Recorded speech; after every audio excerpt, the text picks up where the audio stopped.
Tugtog ang gitara sa akin, makinig ka sana. Dumungaw ka sa bintana na parang isang hara na sa awit na aking sinulat ko kagabi. Huwag sanang magmadali at huwag kang mag-atubili dahil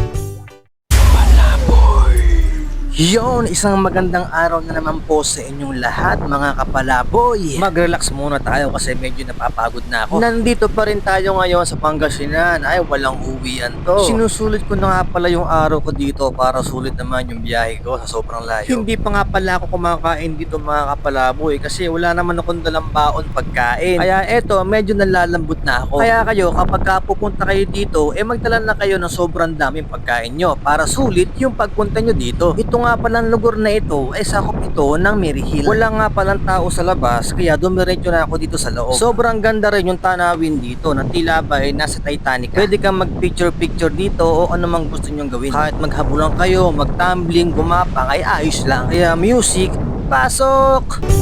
kahit na wala akong pera,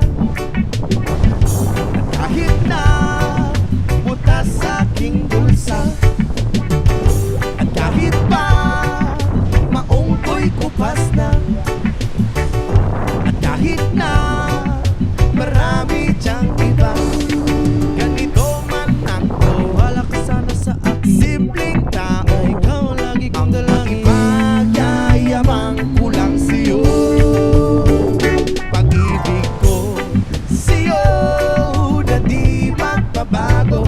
At kahit na anong bagyo, ika'y masusundo. Ganito lang ako, wala ka sana sa akin. Simpleng tao, ikaw lagi kong dalangin. Aasa hanggang ngayon.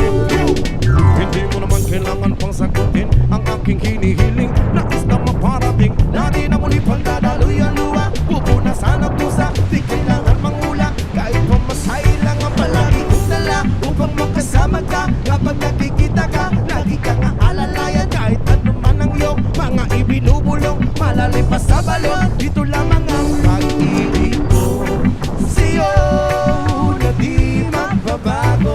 At kahit na anong bagyo, ika'y masusundo.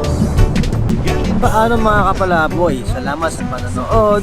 Pa-like and share and subscribe nga po pala yung aking page. Salamat! Ingat!